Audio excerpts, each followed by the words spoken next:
یہ بڑی اچھی بات ہے، بالکل جوڈیشل کمیشن ہر اس معاملے پہ بنائیں جہاں طاقت کی پشتنائی سے آئین اور قانون کی پامالی ہوئی، آئینی نظام کی پامالی ہوئی. لیکن اس میں تو ایک ہی سوال اٹھے گا نا ہر بار کہ اس ریاست میں آئین اور قانون کی حکمرانی ہے، جمہور کی حکمرانی ہے، یا پشت پناہی جو کرتے ہیں ان کی حکمرانی ہے. تو یہ بالکل ایک بنیادی سوال ہے. اس حوالے سے کمیشن بننے چاہیے اور بالکل جیلانی صاحب تک جائیے. دیکھیے اصغر خان کیس کیا ہم نے کتنے سال، وہ 1990 کے الیکشن کے بارے میں تھا جب IGI بنائی گئی، اس کو پیسے دیے گئے، کس طرح اس الیکشن پہ حملہ کیا گیا اور بالکل اعتراف کیا عدالت میں لوگوں نے کہ ہاں ہم نہیں چاہتے تھے کہ بینظیر بھٹو کبھی اقتدار میں آئے دوبارہ. تو یہ تو ایک کہانی چلتی آ رہی ہے تسلسل سے.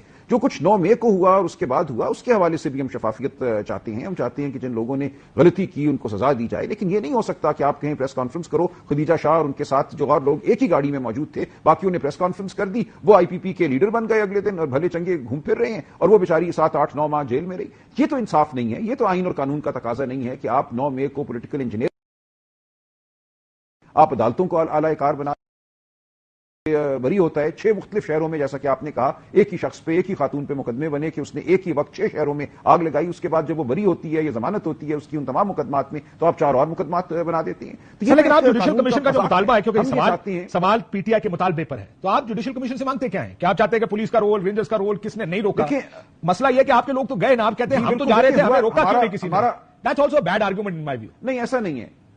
نو دیکھیں ہمارا موقف یہ ہے کہ احتجاج کرنے لوگ نکلے. جس طریقے سے عمران خان صاحب کو اس دن گرفتار کیا گیا، اسلام آباد ہائی کورٹ پہ حملہ کیا گیا، توڑ پھوڑ کی گئی اور وہ TV پہ سب کچھ چلا، تو لوگ احتجاج کرنے نکلے تھے. اب ان میں سے اگر کسی نے ایک حد جو تھی اس کو پھلانگا، توڑ پھوڑ کی، آگ لگائی، تو بالکل CCTV فوٹیج سامنے لائیے، گواہی شہادت کی بنیاد پر اس کو آپ سزا دیجیے. آج دن تک کسی ایک شخص کو بھی گواہی اور شہادت کی بنا پر عدالت سے سزا نہیں ہو سکی. بیلوں پہ لوگ باہر آ رہے ہیں، گواہی اور شہادت تو سامنے آ گئی، CCTV فوٹیج کہتے ہیں گم ہو گئی ہے یا ضائع ہو گئی ہے. تو ہم یہ کہتے ہیں کہ اس دن کیا ہوا، ایک تو وہ لوگ ہیں جنہوں نے واقعتاً کوئی غلطی کی، کسی جرم کا ارتکاب کیا، لیکن ہم یہ سمجھتے ہیں کہ اس کے ساتھ کچھ اور بھی ہوا. جس طرح ہزاروں کی تعداد میں لوگوں کو لسٹیں موجود تھی، اسی دن گرفتار کیا گیا، رات میں چھاپے مارے گئے اور پورے ملک میں مارے گئے. وہ لوگ جن کا دور دور سے کوئی تعلق نہیں تھا 9 مئی کے کسی واقعے سے، ان کو گرفتار کیا گیا. تو یہ بھی ایک منصوبہ